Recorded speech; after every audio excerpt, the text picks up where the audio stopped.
The Appalachian Mountains are ruining my marriage. This all started because my husband Nathan and I decided to take a trip for our wedding anniversary. As of a few weeks ago, we've officially been married a year.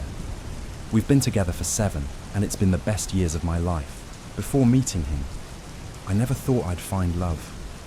I was sure I'd die unmarried, maybe adopt a few kids, but never did I imagine I'd be where I am now, married for a year and thinking about children. Or at least, that's where I was before our trip. A few months before our anniversary, I suggested we take a weekend trip, just the two of us. We'd taken trips together before, but not as husband and wife, aside from our honeymoon. Nathan loved the idea, and both of us were really excited about it. Since we've gotten married, our relationship has only continued to blossom and grow, and I fall more in love with him every day. He's always patient, understanding, kind, and all of the things I've always wanted in a life partner. Like I said, we were planning to start trying to grow our family soon, so taking a trip now, while we could just bask in each other, seemed like a good idea. Neither of us had a huge preference for where to go. We're from a decently large city in a state that's otherwise insignificant, and trying to find nice vacation spots not too far from here can be difficult. We also wanted to go to a place we'd never been to before, which only made it more of a challenge. 5 or 6 different states were thrown around before my husband finally threw out the Appalachian Mountains. Truly, I think he brought up the idea more for me than for himself. I'm a fan of things that are known to have an element of creepiness to them, hence being a fan of No Sleep, and I've mentioned the stories about what could be lurking out in the Appalachian Mountains to him before. I quickly grew excited at the idea of being in an unknown, unusual place together. We decided to go to West Virginia since it was the closest state to us that Appalachia runs through. I'll start looking up places to stay at, I suggested, already typing away. On my phone, Nathan paused. Oh, I was thinking maybe we could camp out. I immediately froze up. Camping in the Appalachian Mountains seemed a little hardcore, even for me. My husband, on the other hand, loves camping and has been begging me to try it ever since we started dating. I've never camped before because it doesn't sound like my idea of fun. I like the outdoors enough, but I tend to hate what comes with it. Bugs, bears, and the overall lack of convenience since you don't have technology or utilities that something like a hotel would have. Regardless, he was meeting me halfway by suggesting Appalachia, so I didn't immediately tell him no. Let me do some research, I said. I quite literally Googled, is it safe to go hiking in the Appalachian Mountains? There were some general warnings about how to stay safe from wildlife, strangers, and what to do in any case of emergency, but nothing flat out said it was a bad idea. In fact, the Appalachian Mountains website claimed it was safer than most other places. Looking back now, I can see how they're not the most reliable source, but at the time it all looked good to me, so I told him yes. It was the biggest mistake I've ever made. We picked a fairly popular camping site near a national park. I know you may be thinking how, so far, our decisions seem to be on the more naive side of things, but I promise we did our due diligence. We researched the wildlife, the temperatures, the overall environment, everything you could think of that seemed logical and rational. Although we'd both heard about the supernatural, scary things of Appalachia, he took it with a grain of salt. I'm much more of a believer, but I also suffered from the complex that nothing bad would actually happen to me. A rookie mistake. The drive up to West Virginia was calm enough. It took us 3 hours to get there, and we arrived around noon. The campsite was pretty busy, making us feel more at ease. The weather was gorgeous for this time of year, and we were ready to take advantage of it. We set up camp, my husband taking lead on the tent, while I worked on hanging up tomorrow's snacks from a nearby tree to keep it safe from wildlife while we explored. Truthfully, our first day was non-eventful, yet nothing short of amazing. We didn't do much, just walked around the park and campsite a bit, getting comfortable and familiar with the area. We were both pretty tired, so around dinner time, we came back and Nathan started a fire for us to cook our hot dogs and s'mores. Although I was reluctant about camping, this felt right. just us and nature and good old-fashioned food that could be cooked with fire and nothing else. I'm a teacher, so the stress of my job gets to me easily, and this was the perfect way to de-stress. Nathan works construction, so his job isn't easy either, and he was enjoying this even more than I was. After dinner, we put the fire out, cozied up in our tent, and drifted off. I remember thinking to myself that if our entire time here was like this, then it would be the perfect trip. The next day is when things started to go downhill. Not right. Away, of course. The day started beautifully. We could feel the brightness of the sun through the tent as we woke up, could hear the birds chirping, could smell other campers cooking up breakfast.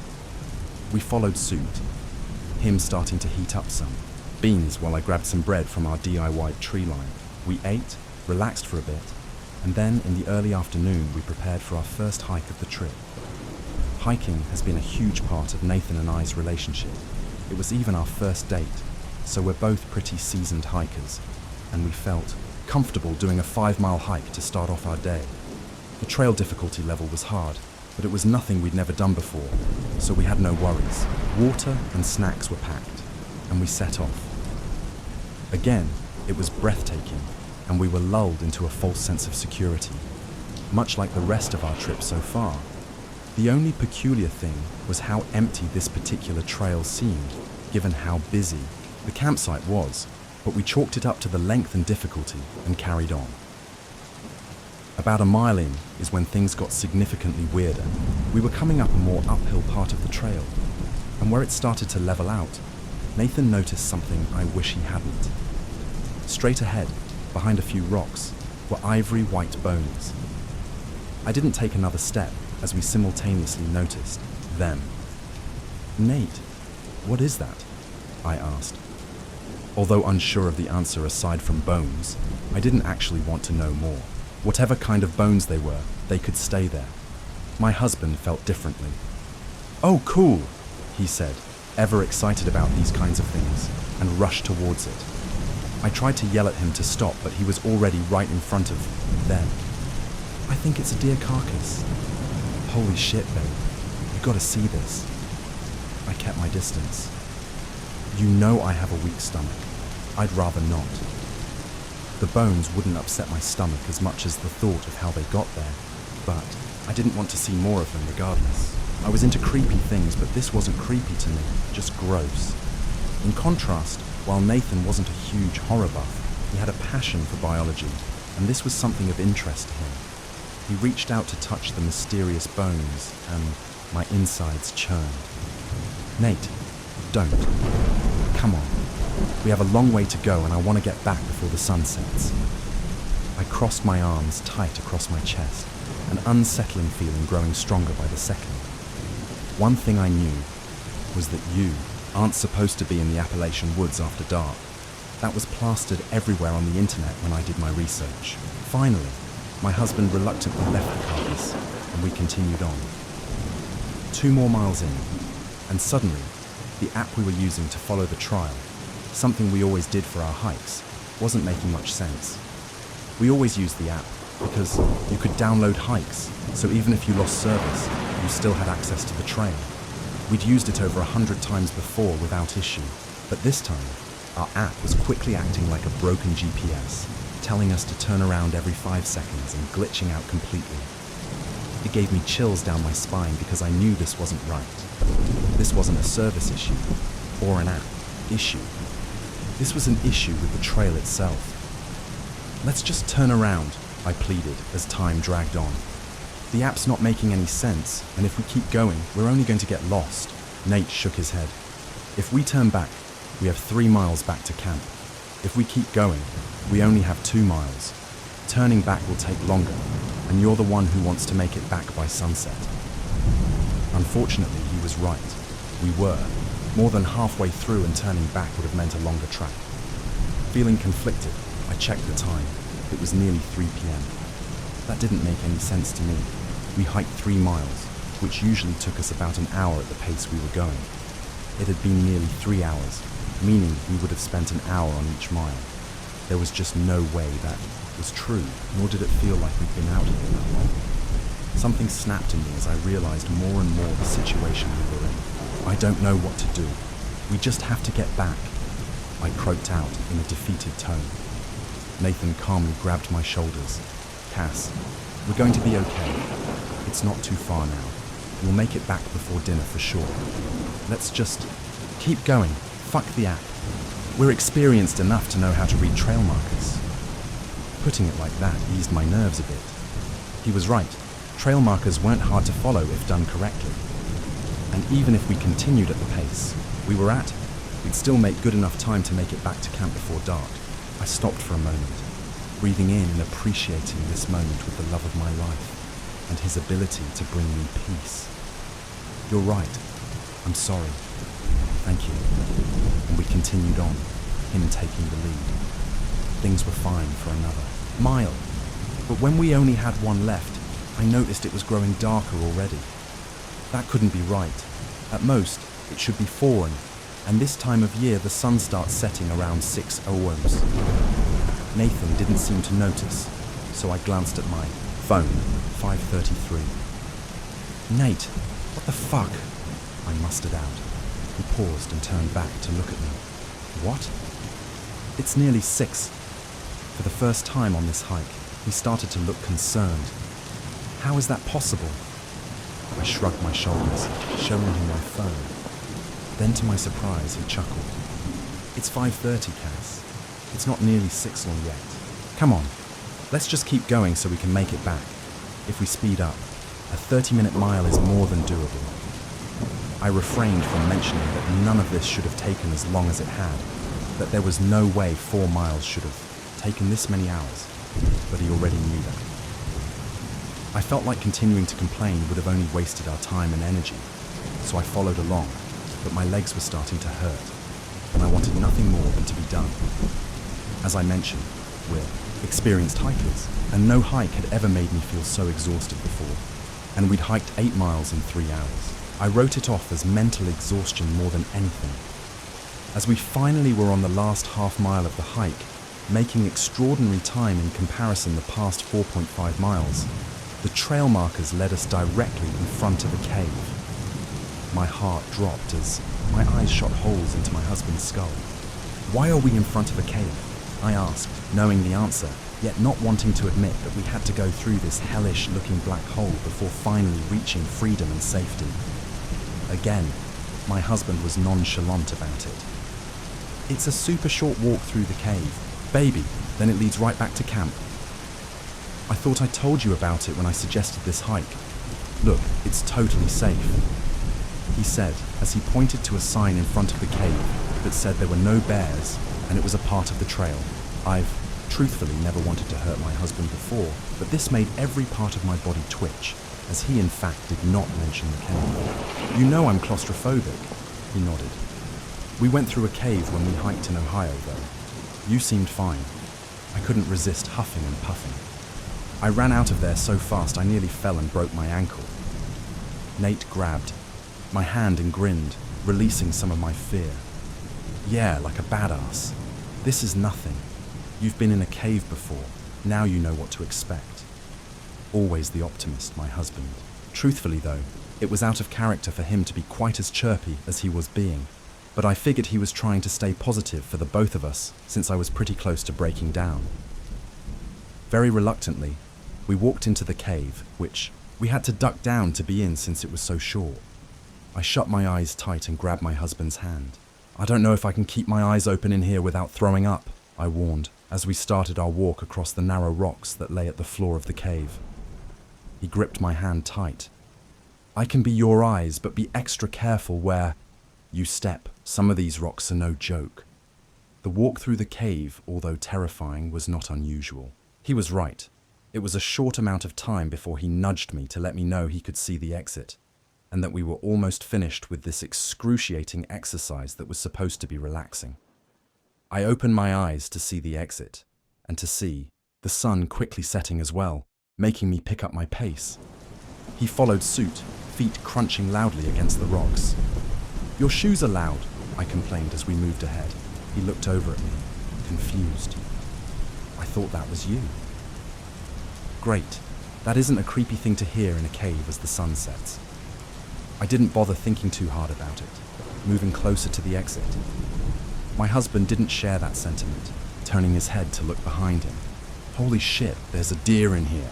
Goosebumps raised up on my arms and legs, despite the fact that I was sweating, and I reached over to grab his hand without looking behind me. We've seen deer, Nate. It's nothing too interesting, let's go. But the things I saw on TikTok made me think maybe there was no deer behind us. I only saw one person say they saw what they called a non-deer in the Appalachian forest, charging right for them, but one was enough to make me want to shit my pants. I didn't know much about deer, but I didn't think a rocky, dark cave seemed like their ideal habitat. I don't know what kind of deer this is, but it doesn't look like the ones we see back home, Nate went on, and I could tell by the way his voice echoed off the cave walls that his head was still turned to face the creature as I pulled him along. Nate, stop, I warned, not feeling like I could say much else until we got the hell out of here. But just as I said that, I heard the loud hooves on the rock increase their pace, and it no longer sounded like something I could write off as Nate's loud hiking shoes. Run, I said to my husband with urgency, not letting go of him as the sound behind us picked up. I'm not sure if I dragged Nathan across those rocks, or if his feet carried themselves, but it didn't matter. We had to get out of here, and not just the cave, the forest. We had to get back to camp. Cass? I heard his confusion, but I couldn't stop. We couldn't stop. It was right behind us, moving fast. The sound hadn't let up. I finally reached the exit of the cave, but didn't let my feet slow down, or Nate's as I continued pulling him, grabbing him tighter than ever before. Cass! He exclaimed again. There was no time to answer him. Once out of the cave, I couldn't hear the footsteps coming from behind us anymore, but that didn't mean they weren't there. I didn't look back once, all the way up until we reached our tent. Once we got there, I finally let my head whip back towards him. I'd never seen the look on Nate's face that I was seeing now. He was gasping for air, a sound I hadn't been able to notice before we stopped running, and thankfully, the deer or non-deer or whatever the hell was not behind him. I checked my phone to see it was past 6 now, and the sun had almost fully set. What the fuck just happened? He asked, through gasps. My husband is a fit man, and the small run we just did would not have winded him so easily. But I thought he may pass out for a second, so I pulled him onto the ground to sit. I don't know. I don't want to know. But it wasn't a deer. Looking at me, eyes clouded with fear, he asked me if I saw it. I shook my head, knowing he did, and asked what he saw. It was the biggest deer I've ever seen in my entire life. If we weren't in West Virginia, I would have thought it was a moose. It wasn't a deer, I reminded him. I think it was sick. Something looked off about it. That's because it wasn't a deer. He didn't believe in this stuff like I did, so he looked at me like I was crazy. What was it then? I don't know, Nate, but you're really going to sit here and tell me that was a deer chasing us down for half a mile? My husband didn't reply, still working on catching his breath. We both sat in silence for a while, processing everything. I didn't even want to be here anymore. What happened was enough for me to be ready to go home, but I knew the feeling wasn't mutual. After a while, I got off the ground and walked towards our tent. I'm going to bed. I'm not hungry for dinner. I didn't wait for a reply as I walked into our tent, zipped it up and changed into my pajamas. Half of me thought Nate may at least try to come after me, but the other half thought he was probably too starving to do anything other than eat. I felt so sick to my stomach that any food that went down would surely come right back up. And I had an aching headache that only sleep could cure, so I unzipped my sleeping bag and tried to push all the horrible thoughts out so we could finally get to the security that was daylight. It worked for a few hours. I don't know what time it was when I woke up, but I assume it was late. Nate was next to me, snoring softly. I could hear the sound of rain outside the tent, but even worse, I could feel it ever so slightly dripping on my arm. I looked up, and there was a small gash in our tent, like someone had taken a pocket knife and just barely scratched the top of our tent with it, enough to make a hole but not big enough to notice just by a quick glance. I sat up straight and watched the water pour in, and then looked down to see a puddle already pooling. I wondered how long the rain had been pouring for. Gently, I shook Nate awake. He was a heavy sleeper, but after a minute of shakes and whispers, he was finally gaining consciousness. "Nate! Nate! It's raining through the tent." "What?" He was still groggy. "There's a hole in the tent. Rain is getting through." He was still confused and half asleep as he looked up to see the hole, nearly right above where I was lying. "That's weird," was all he said at first. "Yeah, I know. There's a puddle in the tent too.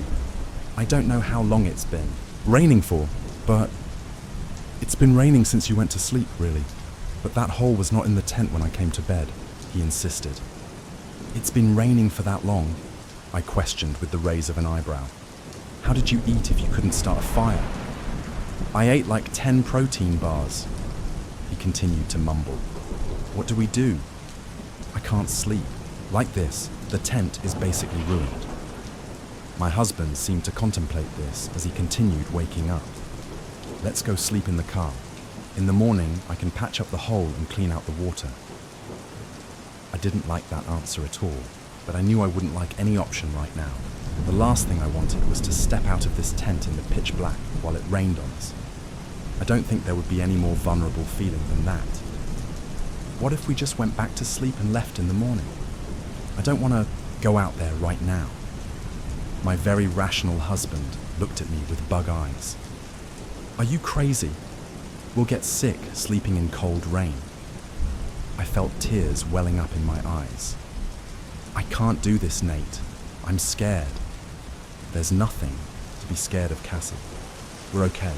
We just need to get to the car and go back to sleep." Just then, a loud scream sounded from the woods behind us. It was blood-curdling, and it sounded like nothing I'd ever heard before. It didn't sound like a man or a woman, like a kid or an adult, or like anything I could possibly pinpoint. Just a scream, out in the vacant woods, yet still reaching us too close for my liking. I curled my body up. "Nathan, we are not okay. I'm not going out there." The scream even shook him up a bit, and he pulled me into his arms. "Okay, baby, I understand. Let's just stay up and try to avoid the rain. It should only be a few hours until daylight, and then we can get out of here." Relief washed over me that he finally seemed to understand the gravity of things, that we couldn't stay here, but we couldn't leave yet either. We sat there for about an hour, clinging to each other with damp skin as we piled up our sleeping bags to try and keep us from sitting in the rainwater that had trickled in. To make me feel better, Nathan talked about our wedding. How beautiful I looked in my dress. How magical our first dance was. How our wedding night was even better. He talked about how he hoped our first child was a girl. How he hoped she was as beautiful as I was, even though he knew she would be. He talked of all the things he knew made my heart flutter in a complete opposite way that this place did, trying to calm me down and take my mind off of all the strangeness here. It was working too. I felt serenity overtaking me as we moved.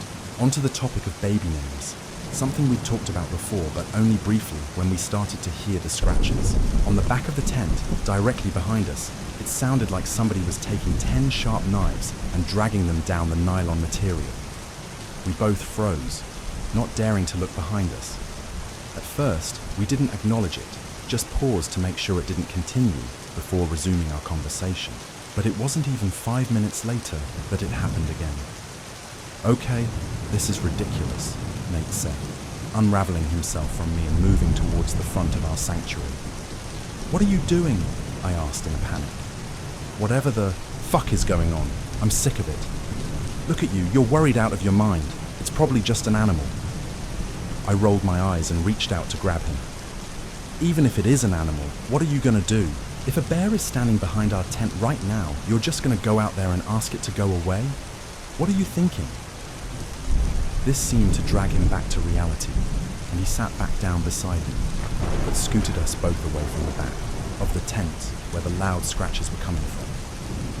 We waited for a minute, but no scratches continued, so we kept talking. I liked talking about our future.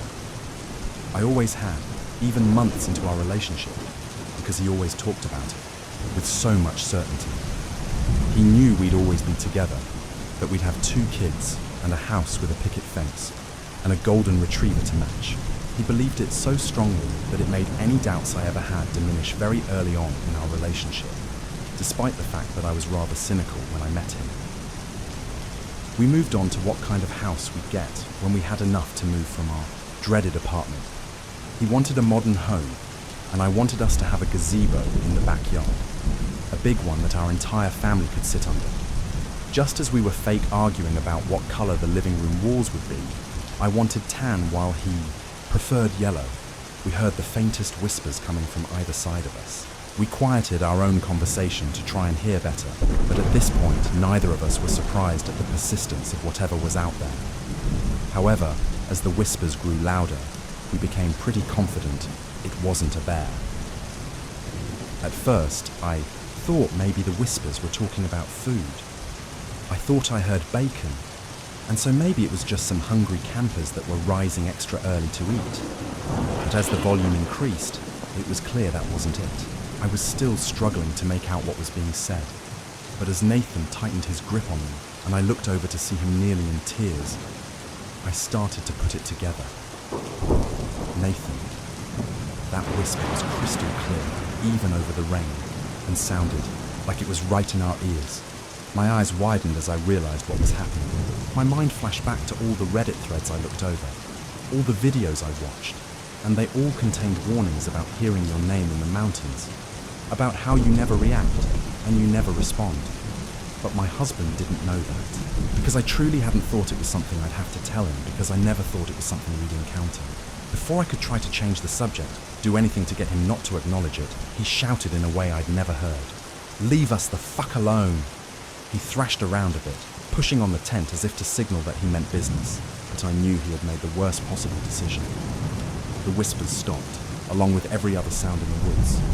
It was too quiet now to the point of an eeriness that was almost worse than the whispers were. I shook my head feverishly at him, as if to tell him not to say another word. He didn't seem to understand. "It's okay, baby. This thing's not going to keep messing with us." I began to cry as he kept talking, quickly bringing one hand up to cover his mouth and forming a single finger with the other and putting it over my lips, urging him to be silent. As I did this, I wondered if it was too late. Everyone said not, to acknowledge the name calling, but nobody ever said what would happen if you did. I tried to think on my feet, moving my hands to take both of his. "You know what, baby? I am tired. It's only an hour or 2 before daylight. Why don't we just take a nap? A little water won't hurt us," I urged, both of us crying at this point, although not heavily. He shook his head, but I only nodded mine, laying the both of us down. "Please," I whispered, as I began playing with his hair and trying to get him to calm down. I truly don't know how, but after what felt like an eternity of sitting there, with no more scary incidents, we both managed to doze off. I think we were so mentally exhausted at that point that there was nothing else to do. I'm not sure how long I slept for, but I know it was well past sunrise when I finally got up. Nathan wasn't next to me, and the tent was freezing cold, water covering almost all of me. I quickly unzipped the tent and dashed out, hoping my husband was cooking us a much-needed breakfast before we got the hell out of there. But he wasn't. All of his stuff was still there, meaning he couldn't have gone far, so I started walking around and frantically calling his name. Just as I was about ready to call the police, he emerged from the woods, walking rather slowly. I ran up to him and embraced him. "What the fuck are you doing?" "I was looking for other campers. I wanted to ask if they experienced what we did last night." I didn't even care how stupid that was in that moment, because half of me thought he was gone forever. So I cherished the moment before turning to look at him. "Can we please leave?" I begged, pulling back from the hug, but not letting go of him all the way. He smiled at me. I've never been more ready for a vacation to end in my life. We both laughed and packed up faster than we ever had before, throwing away the shitty broken tent and racing to the car. In that moment, I felt so much relief, so much love for my life and for my husband. So lucky to be back in our car and heading to our tiny box of an apartment. My husband offered to drive, so I slept almost the entire way home. I was so caught up in the joy and rush of getting out that I ignored a few things I really shouldn't have. It wasn't until we were back home and started to settle back, and that these things started to register. First, it was that my husband's fingers were longer than I remembered, his ring hardly fitting anymore. I asked him about the ring, and he said he lost weight on our trip since he barely ate. That didn't make much sense to me, but I didn't press it. He also seemed weirdly taller. He was never a tall guy, although taller than me. But now he seemed at least 6 feet tall. I was too nervous to ask him about that, so I let it go. He was also acting a bit strange, not as calming and affectionate as normal, and was much shorter and dry when we had conversations. I jokingly brought up our talk about what color our living room walls would be, again saying that a tan color would be nice. This time, he agreed with me. Maybe I could have chalked those things up to whatever and let it be. Maybe I could have let it go and moved on. But when he went back to work that Monday, his start time being a few hours earlier than mine, I decided to finish unpacking for him. Normally, he was quick to unpack while I lingered, leaving my bag there a few days. But this time, it was the opposite. I had never unpacked faster, wanting to get rid of any memory of our trip from hell, but he said he just didn't have the energy. I figured since I had some extra time that morning, I'd just help out, and he'd have a pleasant surprise when he got off work. As I was pulling his clothes out, tucked between a t-shirt and pajama pants, was his notebook. He kept a notebook with him when we traveled, to jot down interesting things for when we didn't have our cell phones to commemorate, so I didn't think too much of it. However, I had this strong nagging feeling in me to look in it. Curiously, I picked it up and opened to the last page. I don't have much time. I can hear them calling me again. It's getting louder. I swear I saw claws coming through the hole in the tent. Cassie, if you're reading this, I likely didn't make it back. I know you would tell me not to go out there, to leave it alone and go back to sleep, but I can't. They're coming for me. If I don't go check it out, I fear they'll come for you too.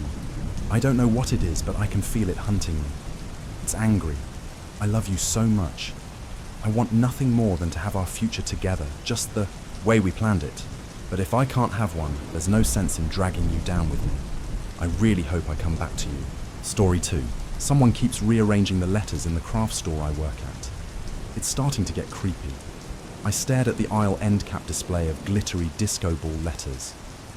Someone had lovingly rearranged the letters to spell out boobs, dick, fuckone, word per shelf, in that order, like they purposely made them go from less obscene to more obscene. The only shelf they didn't touch was the one that was half covered by the advertisement that read 50% off disco letters. It wasn't worth the effort, I guess, if no one was going to see it. Teenagers, I growled under my breath. I didn't want to sound curmudgeon-y, but damn, it was 15 minutes till closing, and I had a family to get home to.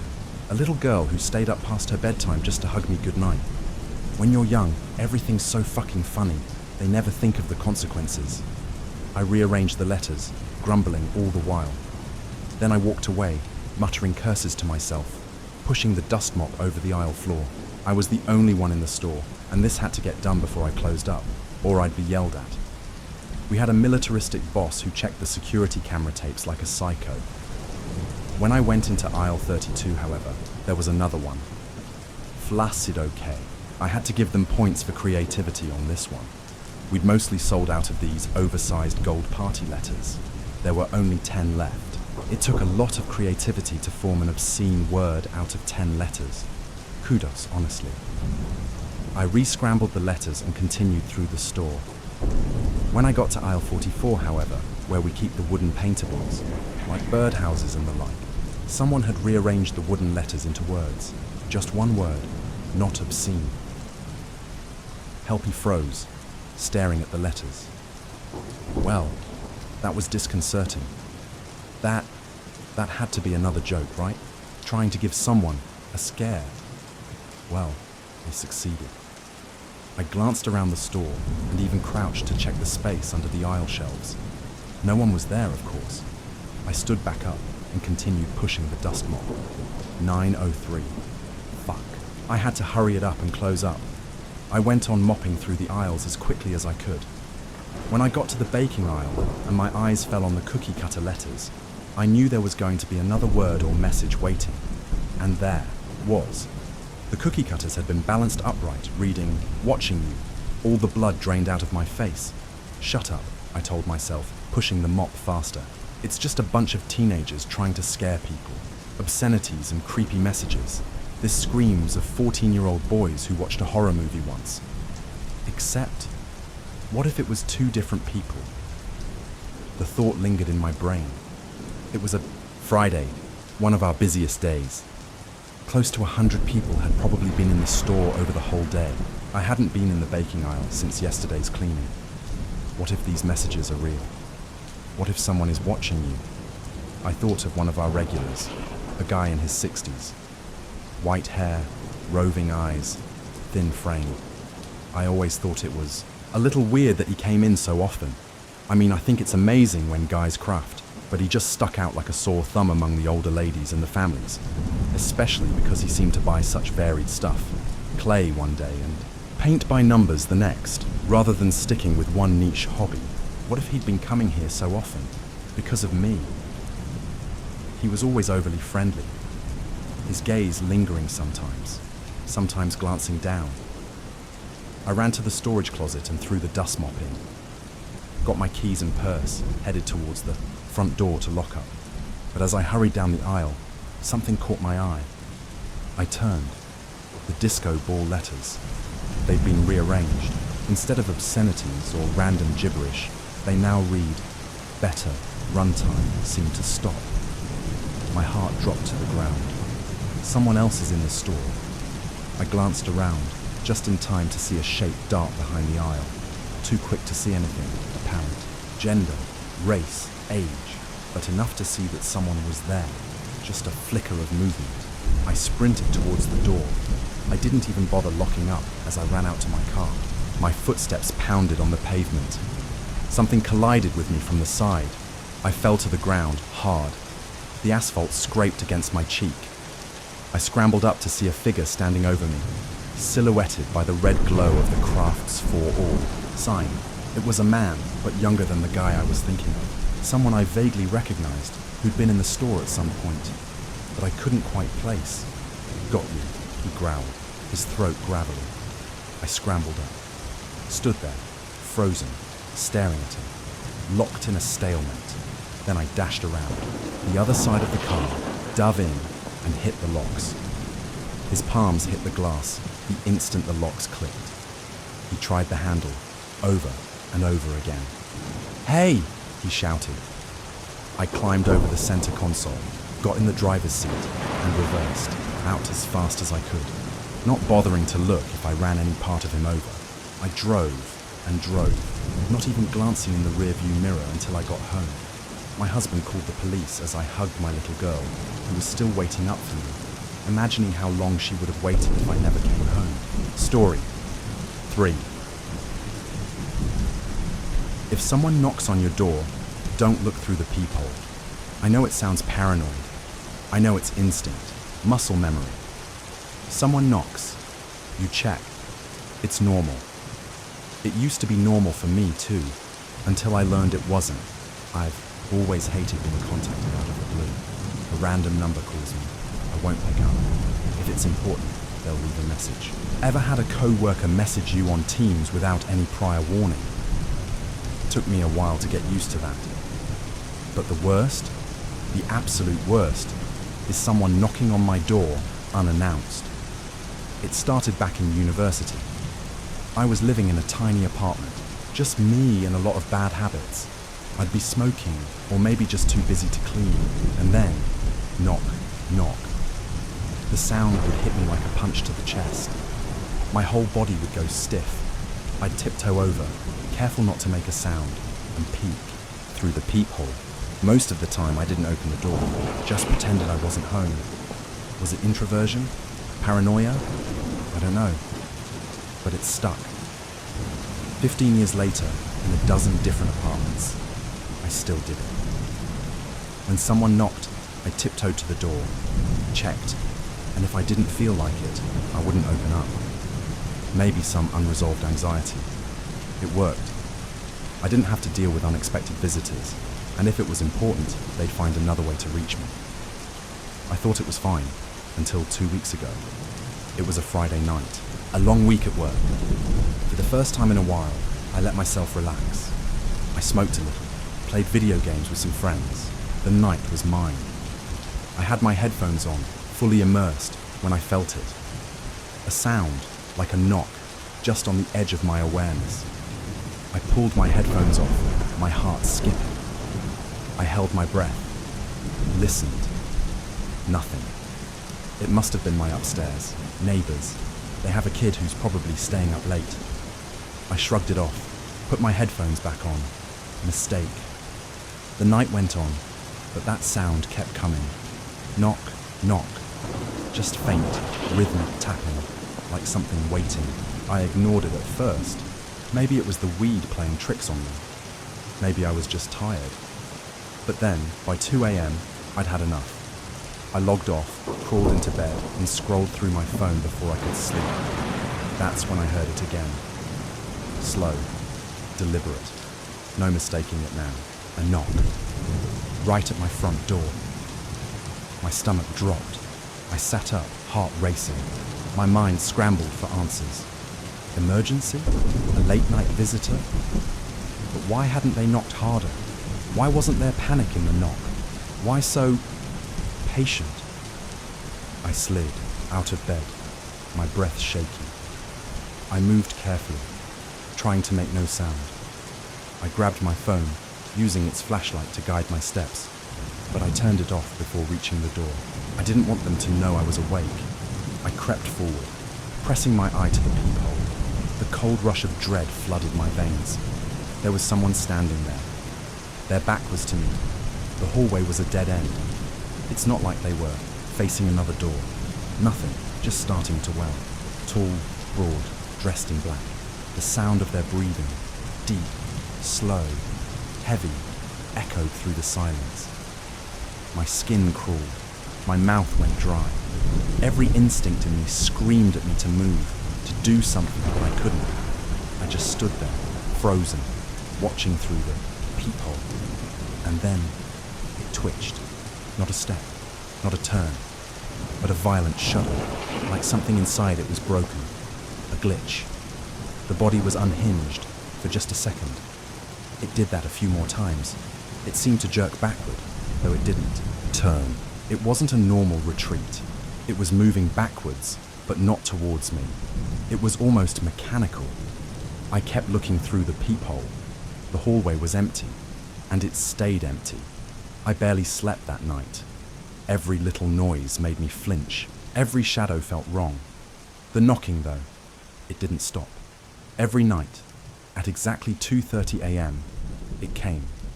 Slow, methodical, unhurried. And I couldn't stop myself. I crept to the door, heart pounding, and peered through the peephole. It was always there, always in the same spot, always facing the wall. The second I saw it, my stomach would twist with dread, like ice spreading through my veins. But still, I'd check. I had to. Maybe I thought if I didn't, it would get worse. My bad habit had the best of me, and I truly couldn't ignore it. I know what some of you are thinking. Why didn't I call the police or go stay somewhere else? Well, I had nowhere else to stay, and what was I going to tell the police? Some guy knocks on my door, and I don't answer, and then he leaves me alone. This was definitely creepy, but it was probably some stupid prank that's gone too far. Last night, though, something changed. The knocking started like usual, the rhythmic tap, tap, tap against the door. But I was already in bed. I hadn't fallen asleep yet. I sighed and rolled over, ready to check it as I always did. But this time, when I looked through the peephole, there was nothing at all. No one stood in the hallway, no tall, broad figure, just empty space. I was already pulling away from the door when I heard it again. This time, it came from behind me. The knocking was at my bedroom door. My blood ran cold. My body froze. The knocking came again, slow and deliberate. I turned my head, panic rising in my chest. The hallway was dark, the bedroom door shut tight. Knock, knock, knock. Louder, rattling the wood. My legs trembled, and I frozen between my front door and my bedroom door. I didn't know what to do. The doorknob turned. I stumbled backward, gasping. My heart felt like it was about to explode. The air grew thick, suffocating. My breaths came in shallow bursts, like I couldn't get enough oxygen. Knock, knock, knock.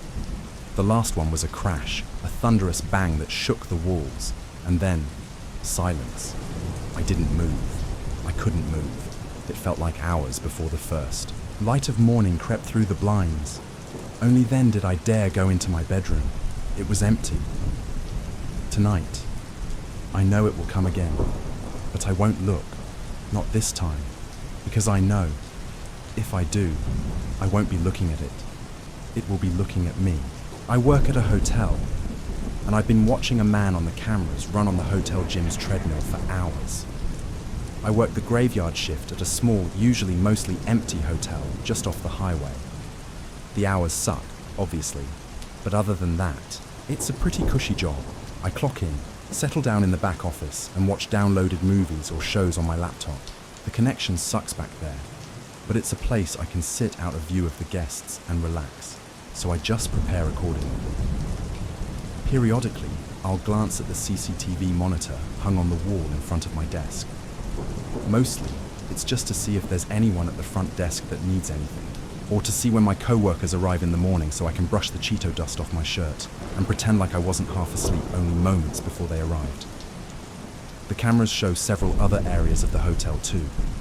Each stairwell, several, shots of the parking lot outside, and each exit door, the kitchen, laundry room, the lobby, and a few other areas.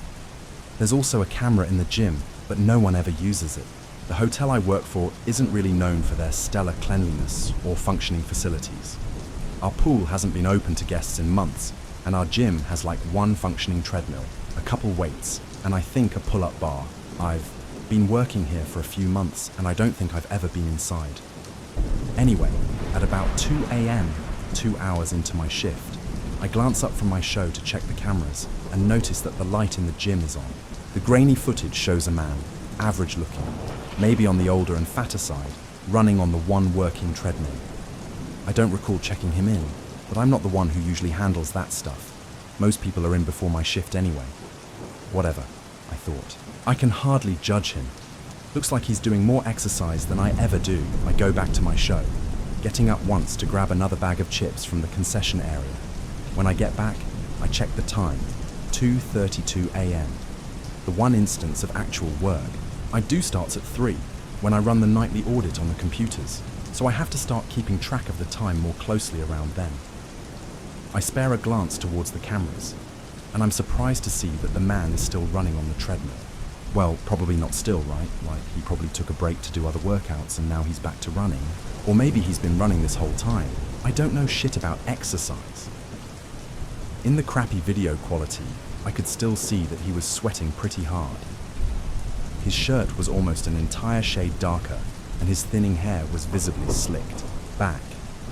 At the time, all I thought was, good for him, I guess. Maybe this old fat guy should be motivating me to start working out for real. I finish another episode before getting up to start the audit process, which usually takes me a couple minutes. Before I left the office, I checked the cameras again, just because I didn't like being surprised by a guest waiting for me at the desk whenever I went up. My eye immediately caught onto the treadmill guy, not just because he was still running, which was odd enough. I mean, it had been a full hour of, I'm pretty sure, non-stop running at a pretty quick pace for a guy like him. No, it's because this time he was staring straight at me. Well, not me, but the camera in the corner of the gym. I froze. We locked eyes, even though I obviously knew he couldn't see me. He was dead-eyed with a slack, exhausted expression on his face, and yet he was still running, his arms no longer swinging along with his run, but instead hanging limply at his sides. I stood there for a long few seconds, confused, and creeped out by what I was seeing. Right before I decided to write this guy off as a weirdo and turn away from the monitor to go do my job, he fucking smiled at me. At the camera, I mean. This creepy, wide smile that didn't really reach his eyes. And the worst part was that his tongue just sort of limply flopped out of his mouth, as if the only thing holding it in was his closed lips. It just bounced around like he had no control over it, moving to the rhythm of his jog. It was also way too long. Like a normal tongue would just stay in a person's mouth if it was completely relaxed, right? Needless to say, I was really creeped out by this guy. I don't know how long he was staring at the camera in the corner, or why he decided to smile right as I noticed him doing it. Obviously, it was just weird timing. Or he probably just decided to fuck with whoever might be watching the cams right at the moment that I looked up at him. But somewhere deep inside me, I felt like I was actually being watched. It was about to be 3 a.m, and if I didn't have the audit done by 3:15, I'd get another write-up and probably yelled at my boss about how it's literally the only thing I have to do all night. As anxious as this guy was making me feel, I didn't want to take my eyes off of him in case. I didn't even know why, honestly. However, I swallowed my nerves and tore my eyes away from the screen and fast walked my way to the front desk, with my mind made up to do the audit as quickly as possible. Let me describe the layout real quick here. The back office is around the corner from the front desk, down the hallway, past the elevators, the lobby where we do breakfast, the pool, and the laundry room is where the gym is. It's not the most well-designed hotel, and there's a few twists and turns leading to the gym at the other end of the first floor that makes directing guests verbally an annoying task. That also meant that as I stepped out to the front desk, I didn't have a straight shot to be able to see the gym. On the one hand, I was relieved that I was kind of far away from the weirdo, and on the other I was made even more anxious that he was now no longer in my sights. I booted up the ancient computer and started printing reports, filing them away in various folders with one hand and signing stuff that needed to be signed with the other. I'm sure I got some stuff wrong, but my priority was finishing this quickly so I could return to the office. I felt exposed out here. Couldn't see anything but the lobby, the sound of some pop radio playing way too loud, drowning out any other potential noise. Every second for the 10 minutes that I was out there, I felt like something really wrong was about to happen. I had to bring some of these reports back to the office to file them away while the audit process was running on the computers. Normally, I just did this at the end of the process to not make as many trips back and forth, and because as soon as the process ended, I had to update the system to roll over to the next day. If I didn't do that part within a minute of the process ending, the whole thing would get fucked up. This time though, as soon as the computer started processing, I raced back to the office to check on the cameras again, if only just to confirm that he was still doing the same thing. The first thing I noticed when I got back was that the light in the gym had turned off. I hadn't heard the heavy gym door open and close from the front desk, but maybe the stereo was just too loud to hear it. I began scanning the rest of the displays, trying to find him on his way back to his room, in the stairwell or the elevators, or wherever, just to give me some peace of mind. At first, I didn't see him anywhere on the cameras, until my eyes glanced back at the gym display. It was subtle, but the dim light on the treadmill display that indicated that it was in use looked like it was still on. I thought that maybe he just forgot to turn it off when he left. And then I saw him. He was still in there, still running. I just hadn't seen him at first in the dark. His body was barely lit by the treadmill, but that's not why I noticed him. His eyes were two pinpricks of light reflecting off the display, still staring directly at me. I choked back a gasp when I saw that. Why had the lights shut off while he was still in there? They were motion sensors. Maybe if he was standing perfectly still, they'd turn off eventually, but there he was, still running at the same pace. He was clearly exhausted, his whole body drooping forward as his arms swung back and forth, but his legs continued moving at the same speed as they were an hour ago when I first noticed him, and his head was craned at an unnatural angle to keep staring at me. In the back of my mind, I considered that maybe this man needed help, some sort of mental illness thing that made him keep running. But my fear kept me rooted to the spot, not breaking eye contact. I still had the audit process to complete, but there was no way I was taking my eyes off of him again. "What the fuck?" I muttered under my breath. But as the last word left my mouth, he suddenly stopped running and fell off of the treadmill, landing head first on the tile floor. The cameras didn't record sound, but I could swear I heard a crack. In my shock, it took way too long to react to the lights coming back on, and him standing with his neck clearly broken and his head limply, hanging backwards of me. As soon as he stood, he ran out of the room, passing the laundry camera, the pool, and making it halfway through the lobby, before I broke out of my paralysis to run and slam the door to the office shut, locking it in the process. A slam against it. The door shook the office 2 seconds after I had closed it. And then another, and another, like he was using his body as a battering ram. I looked back at the cameras, but there were none pointing directly at the back office's entrance. The only thing I could see was the trail he left of blood and what looked like shit all the way from the gym to the lobby. The door was heavy, but I didn't have faith in it holding up for that long if he kept going at this rate. I just kept looking back and forth between the door and the cameras, selfishly hoping that a guest would notice the commotion and draw this thing's attention away from me. I don't know what would happen to them if they did, but at the moment I was only focused on getting the fuck out of the hotel. After a few minutes, 3 to be exact, the banging stopped. It took a second for me to notice, but once I did, my eyes shot to the monitor. He was definitely still there, since there were no bloody footprints leading away from the back office. I wish I could forget just how long I stood there, staring at the screen and willing it to show this thing walk away, but the display on the bottom right of the monitor showed me each excruciating minute, which is how I knew exactly what time another guest started making his way down to the lobby. At 6:28 a.m., I noticed movement on the camera that was pointing at the third floor elevator. A young man, dressed in workout clothes, carrying a gym towel. My heart sank, and I began to think of ways to warn him, or somehow prevent this thing from doing whatever it was trying to do. I could have pulled the fire alarm. I could have grabbed a chair or something to use as a weapon and jumped out at it. Hell, I could have at least stopped watching. I didn't do any of those things. I watched as the man entered the elevator at the third floor and descended down to the lobby. The second those elevator doors opened, the creature that had been standing in front of my office door for the past 3 hours and 18 minutes made its move. With a speed I could barely keep up with over several camera displays, its mangled body ran on perfectly functioning legs towards the guest, slamming into walls and leaving a bloody imprint on them as it went. The guest made it 1 foot off of the elevator before this thing tackled him back into it. I only saw a spray of blood hit the opposite wall as the elevator door slowly closed again. This was my chance to get the fuck out of the hotel and never look back. But again, I found myself rooted to the ground in fear. I couldn't bring myself to tear my eyes away from the monitor, so I watched as the elevator door slowly opened once again. The guest walked out, just the same as he had walked in.